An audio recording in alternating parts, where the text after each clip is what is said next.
How's it going, everybody? Welcome back to another episode of Vet Clinic Convos. Today, our guest is Mariel Hendricks. Am I saying that You correctly? are. Mariel? Congratulations. You're Okay. one of few. Okay. Well, I'm glad I get to be one of the few. I don't have the pronunciation issue, but my name gets spelled wrong all the time, so I know how that is. Definitely. So, I guess before we kind of really jump in, do you want to kind of give your background about what you do, just kind of a little bit who you are? Absolutely. I graduated from Purdue's Veterinary Technology program in 2009 with my associates. I did go on to get my bachelor's within the same program as well in 2010.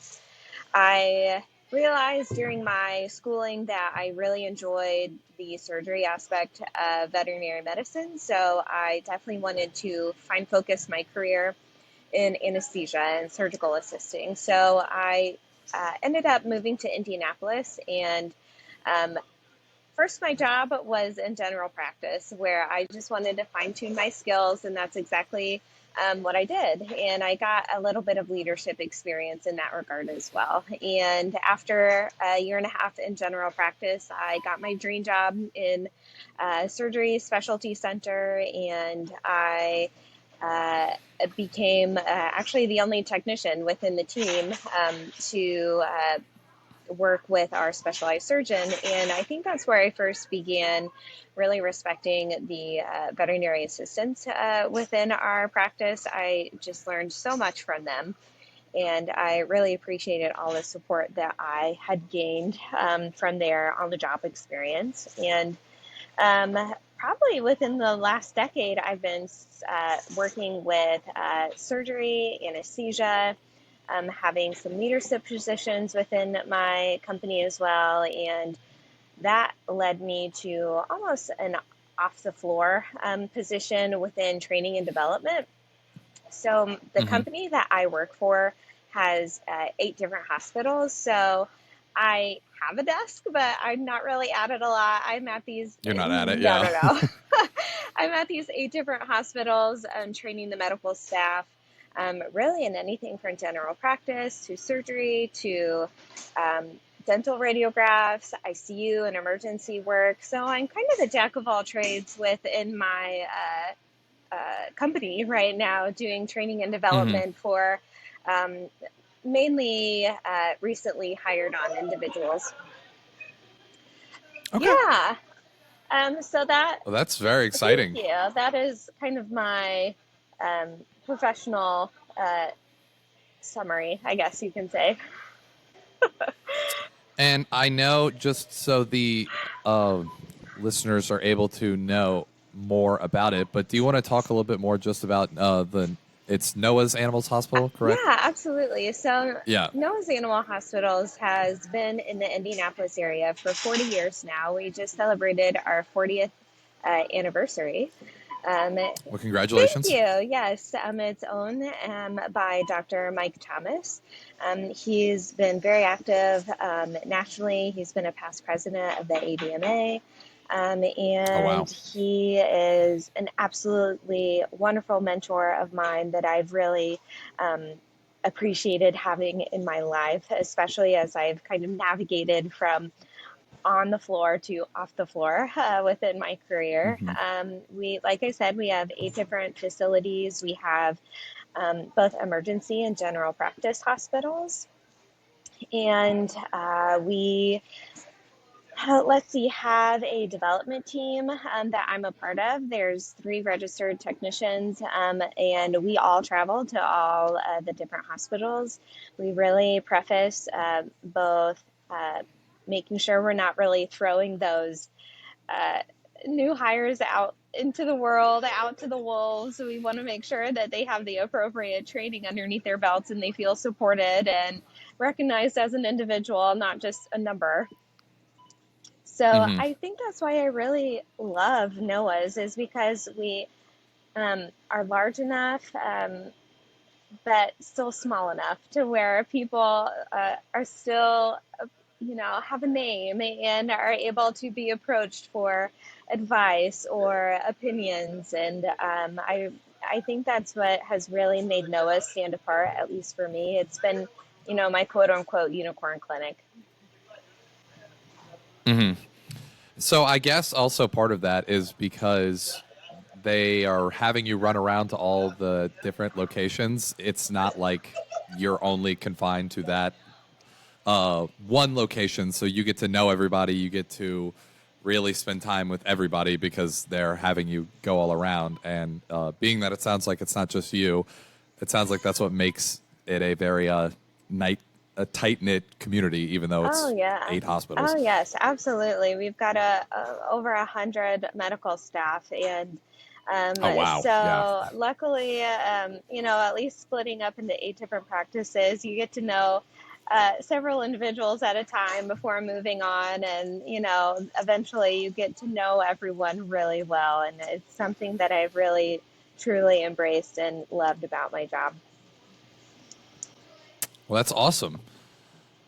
I guess going from there, one of the things that I really would like to know, just jumping around Sure. here, is so what advice would you give to either a vet student or just a young person who is about to enter the world of veterinary medicine? What would you say is the biggest piece of advice that they should that you'd give them? And then also, what advice do you think is common that now that you've got a lot of experience under your belt that you think they should actually ignore? Sure. Okay, so if I were to be talking to a veterinary student or a vet tech student or someone that has recently graduated, it's okay to not know everything. It's actually very, common to say, I don't know, but let me find out that information and get back to you with that. I think there's that, especially with veterinary students, especially when they graduate and they have that degree and that national test underneath their belt and they've got their first Hmm. job, that they're supposed to know everything and they're supposed to correctly diagnose every single medical issue walking through the door. And I really do feel as if you're human. You're not going to absolutely know everything. So just being kind to yourself, giving yourself grace, having that support system, or finding that support system underneath your belt, and possibly looking for a position that it creates that support system for you or is willing to have a mentor by you as you first start out in your job. That would be my biggest advice. You don't have to know everything. It's okay to say, I don't know, and give yourself some grace and support yourself. And again, find that support system. Um, And it sounds like, yeah, go ahead. No, sorry, I no, didn't mean go to cut ahead. you Go off. ahead. It really does sound like I'm learning this more and more based on the more people I talk to, but it sounds like mentorship is very important Oh, in the yes, veterinary industry. absolutely. I truly believe that you will become more successful long term within your career if you have that solid mentorship underneath your belt starting off. If you are, say, for example, you don't have that mentorship and you are, driving a car and you're just going bump after bump after bump, that can really wear you out. That leads to burnout, that leads to frustration, and that can lead to conflicts not only in the home but at work as well. So, really, just having that sounding block to vent or to find advice for or to run across an odd case with, I absolutely feel as if mentorship is vital into the longevity of your career. Yeah, no, I mean, I see, isn't, I don't know if you're familiar with, but isn't like MentorVet starting to, didn't they just sign like a big partnership to help like bring that like formalized mentorship just to the entire veterinary space with didn't they just partner? It was either the It was AVMA, yeah. AAHA. Okay, it was Addie Reinhardt, who is the mentor of, or I'm sorry, the CEO and like founder of MentorVet. They just signed with AVMA to create this nationwide mentorship program, and it's free for AVMA members. So I really, really hope that everyone can take advantage of that. yeah. So if you're listening and you haven't checked that out, I would highly go. I would highly recommend checking that out because it seems like everybody who's been a part of that has found lots of value out of that. Yeah. And they just launched their MentorVet Tech program as well. They're doing their pilot program now, and they're going to be fully functional by August. So not only is this a program for new veterinarians, but they have since rolled out a program for new vet techs as well. Okay. Well, I didn't know. Yeah, so there you go. I'm learning something new. And then sorry, no, go on. that second question that you had, advice to ignore. That's a question I've never had before. I love it. I would say at least one mistake that I made within my profession is that in order to like be on good graces within the company that you work for, that you work a lot of hours and you say yes to everything, and the balance between home life and work life gets a little iffy. So that was a mistake that I absolutely made in my career. I wanted to be the rock star new employee that wanted to put everything towards the benefit of the clinic. And yes, I want everything to be beneficial to the clinic, but at the same time, my sanity is important as well. And I know that now, and that's something that I preach to newer veterinary technicians and newer doctors as well. Is yes, we appreciate your willingness to say yes to everything, and you want us to support the clinic in every way possible, but you've got to put yourself first sometimes. Yeah, no, I mean, I completely agree. Also, I think it's playing the long game. If obviously you Yes. say yes to everything, you're not going to be able to sustain that for very long. So the fact that it's kind of like you're prioritizing being around longer, you're holding on to staff longer. So even though it's probably great that your staff wants to say yes to everything, realizing that, Absolutely. hey, take some time. And if you're in a leadership position, say a manager, a practice manager, a clinical manager, and you have employees that are wanting to work every single overtime shift, please say no to that every now and then. I just want managers to also be aware that they have the ability to say yes and no to individuals that might be on the verge of burning out, and help them with that. Yeah. No, that's definitely something that seems to be on the forefront of people's mind as of late. So that's definitely good advice, is making sure to watch out for that. Absolutely. So I guess pivoting back to Noah's Animal Hospitals, what would you say is something unique about the 8 practices, and whether it's how they're run or just what makes them just overall unique compared to what, let's say, just the average veterinary hospital? Sure. So something I find really unique about Noah's Animal Hospitals is that they have a director of nursing. Her name is Crystal Schaefer. So she has the unique ability to give a voice to the medical staff that is working with us as well. Crystal, in the last several years, has also created like a levels program where, again, we're not throwing new technicians out to the wolves. We have a very set levels program where we have a set of skills for levels, like the lowest level, and then as the levels increase, the skills get a little bit harder. soft skills start coming into play as far as talking with clients, dealing with difficult financial conversations. And then we have benefits attached to each level as well. So I really love the fact that Noah's Animal Hospitals put so much time and effort to making sure that both technicians, on-the-job trained assistants, our doctors even, are placed in a position where they're not going to fail. They always have something to fall back on as far as a mentor on the floor or a mentor within leadership, or if they're lost within their skills, we've got an entire packet printed out for them that is just uniquely for them to make sure, like, hey, these are the kind of skills that you're needing to practice on specifically in the next 3 months.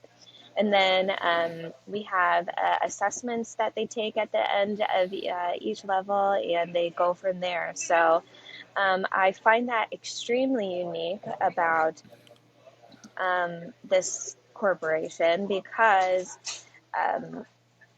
we put so much time and effort to the education and the growth of our medical staff. And So go ahead. sorry. No, go ahead. Oh, I was just saying, so to hear me out, y'all have like your own custom, not only like workbooks to help, like, or I guess quick guides for your staff, but you actually like do your own internal, let's say, CE. Absolutely. It sounds like. Absolutely. Oh, wow. We have, because there's 3 of us in the development program, we provide every month race approved CE that's free for our employees. So we do hands-on workshops, and we do PowerPoint presentations. And if you can't make it in person, we also hold these via Teams meetings. So we want to absolutely make sure that our medical team is growing, not only personally, soft skills wise, but technically and medically as well, to make sure we're providing the best medical care for our patients. Yeah, well, it's great to hear that y'all make training and just making sure everybody on staff is a rock star. Absolutely. So it's. We also have specific training programs every like 2 to 3 times a year. We hold a 6-week-long boot camp for emergency employees so they can learn how to work efficiently and in a high skills environment within our emergency practices. We also have a completely free VT&E prep, which is the national examination for veterinary technicians. We provide an 8-week course for that free of charge for those individuals wanting to take their VT&E. We're also in the process of creating a surgery and anesthesia boot camp as well. So I like I said, Noah's and the development team within Noah's puts education in the forefront. Yeah, well, I mean, it's really I guess the way to phrase it is you're only as strong as your weakest member. And it sounds like if y'all have a bunch of rock stars, y'all are really killing it over at Noah's. Absolutely. So that's awesome to hear. Yes. Switching it back to you. Sure. This is one I kind of like to just hear, and maybe this will resonate with some other people, but in the past 5 or so years, what's a new either belief, behavior, or habit that you have started doing that has most impacted your life? Wow. Does it have to be professionally or personally, or It can be personally. anything? It can be anything. It's just got to be you. Okay. That's my only stipulation. Got it. Yes. All right. I have put so much time and effort to myself professionally this last decade that I wanted to focus on myself personally. I am a recent single mom, so I have a lot on my plate as far as taking care of my kids, working full time. I'm also getting my master's right now, so that actually might be part of my answers is getting my master's degree. Not only am I wanting to make sure the employees that I am working with are gaining the education and knowledge to become better individuals, but I'm important too, So Yes, you are.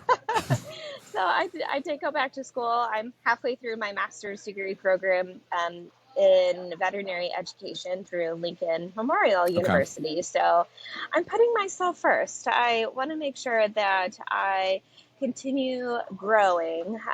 And yes, master's degree is something that I added to my plate, my full plate. And Yeah, it seems like you definitely have your hands full. And how many kids did you say I you have had? two. I have a Okay. 6-year-old Yeah. and a 4-year-old. So they're absolutely running my Oh life right yeah. now. That's it sounds like you have no free time.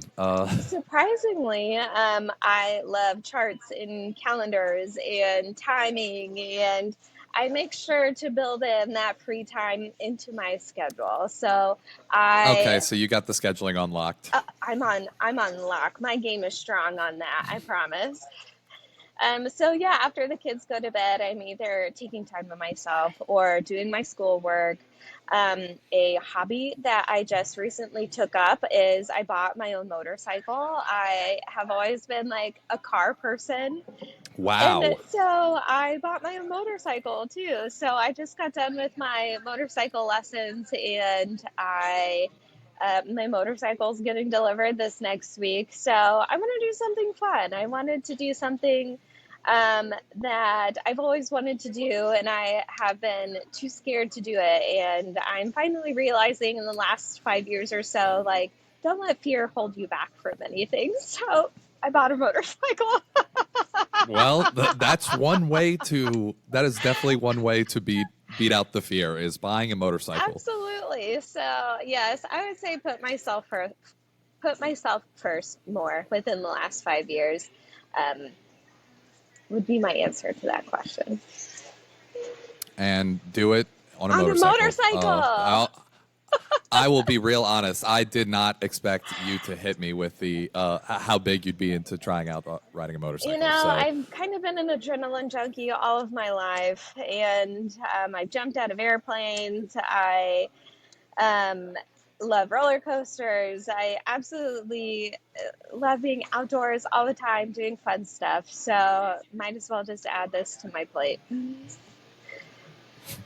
wow, that's awesome. I really hope that the motorcycle is as exhilarating as it was when you bought it, Oh, because thanks. I bet there was even a rush when you bought it. Maybe a titch of terror as well. But yeah.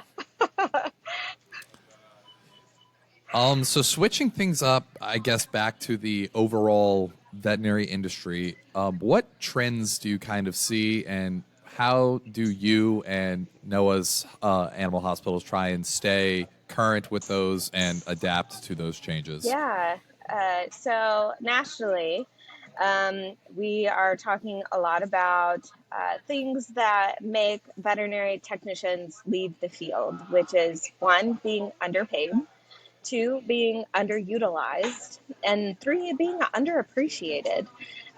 According to the last survey NAVTA did, those are by far the three things um, that um, are like the three main topics within veterinary technology right now. So, um, NOAA's has definitely embraced all three of these factors um, because we have since tied our pay scale to our level system. We are able to um,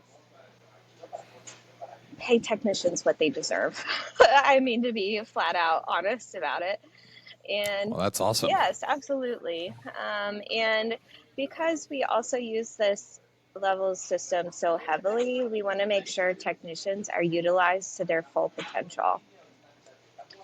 And we And how do y'all see that, I guess? Because in case some people are wondering how they can utilize technicians more, absolutely. maybe if you want to touch on that, that'd be Yeah, great. yeah. So my recommendation would be to contact a veterinary technology school and get a skills list. Every technology school has a list of like 150 to 200 skills that every single technician is getting signed off on and has to get signed off on in order to graduate and in order to pass their national examination. So, um, Purdue has been amazing. Dr. Chad Brown is the director of the Purdue Veterinary Technology Program. He has been all over the state, making sure that um, he is preaching the gospel about what veterinary technicians can do. So we have been able to utilize the skills list from Purdue, making sure that aligns with the skills that we allow the technicians within NOAAs to do as well. And we allow our technicians to suture up tooth extractions after the tooth has been filled. We allow our technicians to do laceration repairs. We allow our technicians to choose their own drug protocols and make sure that they then just get okayed by the doctor before we get started. We have ICU technicians that are able to create like nursing care plans. Yes, we have a doctor creating the treatments. However, we have very highly utilized technicians that are able to take care of our ICU patients without having to call over the doctor for every single okay. So we definitely make sure we understand what technicians are allowed to do in the state. I live in Indiana, so every state has different rules and regulations. We make sure we understand completely the laws behind what technicians and assistants can do in the state of Indiana, utilize them to their fullest potential, and making sure that our levels is correct based on what Purdue has provided us skills-wise. Yeah, well, I think that solves a big problem that I've seen in talking to a lot of people in the space of it seems like a lot of the bottleneck is actually on the doctors because it seems like they're the only ones that can do everything. And while they obviously do a lot, it really seems like one of the ways to solve that is to just offload and delegate some more stuff out to the veterinary technicians. So it sounds like y'all are really, really taking advantage of that Delegation. and trying to do that. Delegation is the name of the game. And we have a lot of conversations about whether it's going to be a doctor-driven practice or a technician-driven practice. And we really leave that up to the doctor and technician teams. However, we do very much emphasize delegation leads to efficiency. Yeah, no, that's something that I myself am trying to do more of. Yes. Is I'd love to be able to delegate more out. Yes, so. as a mom, I am also trying to delegate things onto a 6-year-old as well. I'm not as successful as I am in my work environment, but I definitely agree. Delegation is definitely... I imagine that'll get easier as they get older, but yeah, that can probably be frustrating. For sure. So that's kind of everything I wanted to touch as of right now. I have some other questions, but maybe that'll be for either another episode down the road or what have you. But is there anything else you want to say, and just with some final thoughts, or even just where people might be able to find you? Sure. You can find me on LinkedIn. My name is, again, Mariel Hendricks. I work with NOAA's Animal Hospitals. And I am also a part of the NAVTA, a national organization for our veterinary technician community. I am on the executive board for that. So you can find me on the NAVTA website as well. You can also contact me through MentorVet. I happen to be a graduate assistant for the MentorVet program. So you can find me at Mariel at mentorvet.net too. All righty. Well, thank you so much, Mariel, for coming. Sure. This has been another episode of Vet Clinic Convos, and I guess we will see you next time. Thank you. Thank you so much. Absolutely.